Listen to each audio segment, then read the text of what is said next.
on, guys. This is something that was kind of inspired by something I've noticed lately. So, when you hear about the male loneliness epidemic, you hear a lot about relationships, singlehood, girlfriends, stuff like that, especially among the kind of men's improvement manosphere circle. And again, I'm not taking away from any of those content creators. I personally have friends that are in that circle of content.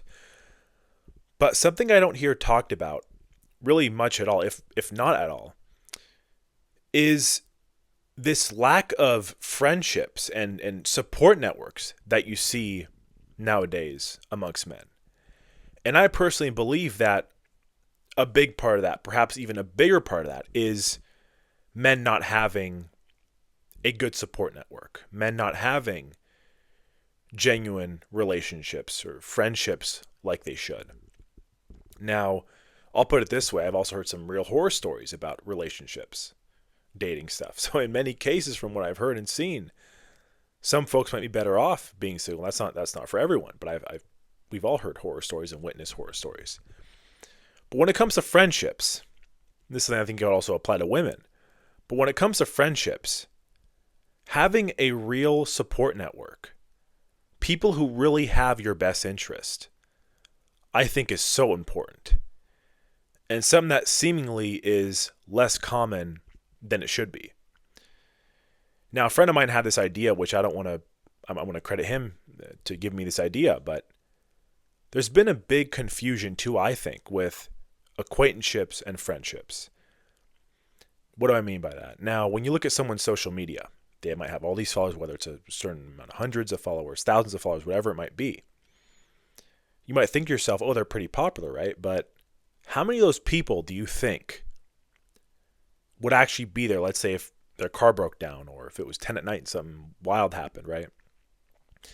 How many of those people would be there? I think I'll be pretty surprised to see it might only be a few of them, if any of them at all in some cases. To where it's important to kind of understand, distinguish acquaintanceships and friendships, which I see kind of lacking nowadays. Perhaps it is the rise of social media and these apps where people might conflict followers or friends on a certain app with friends in real life. But I think it's important to understand the difference between those two. Now, I'll be the first person to get on your side because I think a lot of people can probably relate to this too, where I've had my fair share of crappy friendships in the past to what basically made me not even really want to associate with people for a period of time after. When I was in my late teens and early 20s, which again, this is partly on me, I was much more naive. I didn't have the discernment. I didn't have the people experience to really know what a healthy friendship looked like. A lot of the people that were in my circle were just outright lousy friends. They were people who didn't have my best interests, who made me feel like crap. And I'll tell you guys something too. There's very few things I could think of at least that are worse than already being in a bad place, whether it's dealing with anxiety, depression, sadness, any form of loss or temporary phase of sadness, whatever it might be. Not having people there who are going to support you, but people there who are going to want to double down and see you do bad. People who are going to get pleasure off your falters. Nothing worse than having people like that around you. So there came a point where, as I got to my mid-20s, I started to distance myself from those people because I got more life experience and realized this is not at all what a friendship looks like. So there was a point in time where I didn't really want to engage with people at all. A number of years later, I did end up meeting some pretty cool people. I did end up making some new friends and people who were supportive, people who had your best interests, people where you could build something off of. Another big thing is too, people where you could be vulnerable to. That's something I see as well, where I'm sure we've all come across this, where you might share something personal, something you're dealing with personally, where it's a vulnerability. You'd think they would want to be supportive and keep it secret. But a lot of the times, I shouldn't say a lot of the time, but in some of the times, they might use it against you. Use it against you down the line. There's this saying that life is so much simpler when no one knows anything about you or what you're doing. And I think, unfortunately, in many cases, that seems to be the case. That seems to play a factor. But it shouldn't be like that. In a healthy friendship, you should be able to be vulnerable. You should be able to share your successes and shortcomings. That's another thing I've come across too with friendships in the past, where you guys might be out, for example, hanging out. And the whole time, it would just turn into a boast fest. just people stroking their own egos and wanting to just not sharing the success in a way where, oh, this is awesome, you should be happy for me, but in a way to try to create this like weird artificial competition, which I think there's also friendly competition that you can push each other, for example, things in the gym or whatever it might be. But then there's very egocentric competition where it's made to try to put the other person down out of insecurity. I've come across that quite a lot. And again, my thing is this. I'm saying this because I think I can relate to most people out there who have come across crappy friends and it came to a point where they didn't want to have anything to do with anyone because they just thought people sucked. But what I came to realize is there's still a lot of good out there. There really is. There's still a lot of good stand-up people who do have your best interest. And I'll put it this way. If you guys find those people, by all means, keep them close. It's interesting, too, when I talk to people who are a lot older than me, they tell me how as they've gotten older, their circle's gotten smaller and smaller and smaller. I imagine with more discernment, you get to see who really is there for you, who has your best interest.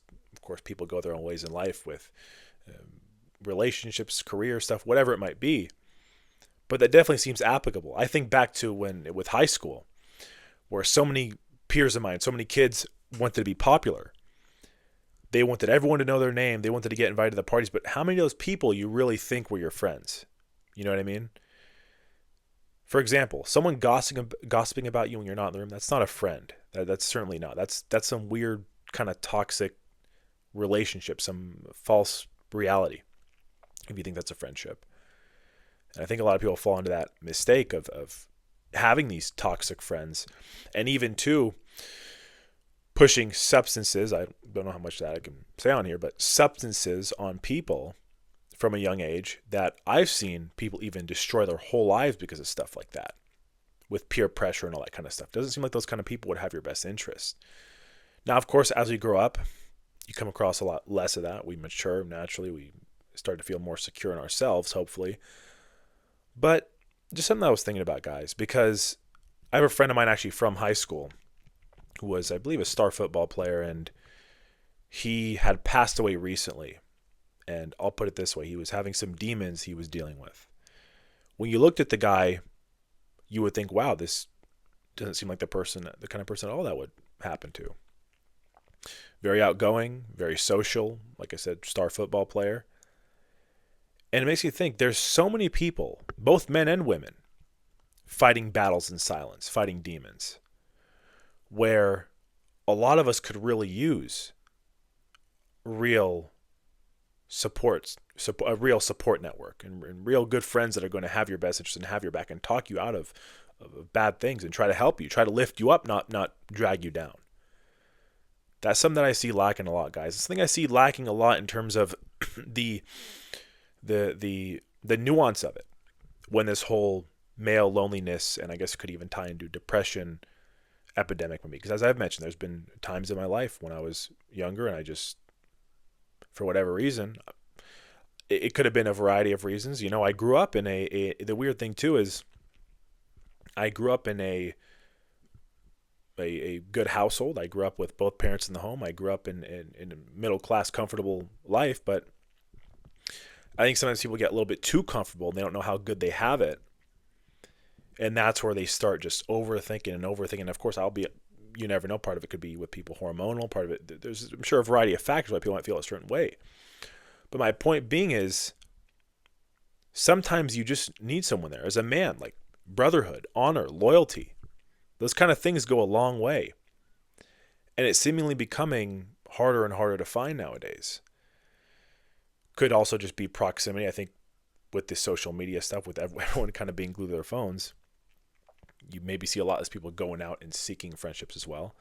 There's been plenty of times where I've been out at dinners and stuff, and I'm guilty of this as well, where even sometimes mid-conversation, I'll check the phone or something like that, which not something I should be doing at all. I actually usually, what I'll try to do is leave the phone in the car or put it on silent or something like that. But anyway, just kind of my thoughts on this whole loneliness epidemic that's talked about, which again, I'm not taking anything away from those content creators. I'm not taking anything away from the dating kind of relationship portion of it. I myself don't really feel a need to center my content around dating and relationships because there's so many other channels that do that. This is more just things that I feel like can help people that have maybe gone through similar experiences of mine, and just ways to kind of, I guess, stimulate the mind and just get people thinking, and things that I kind of see on my mind that I don't see talked about as much. I guess I'll put it that way. But thank you so much for viewing, guys, and I hope you guys have a great rest of your day.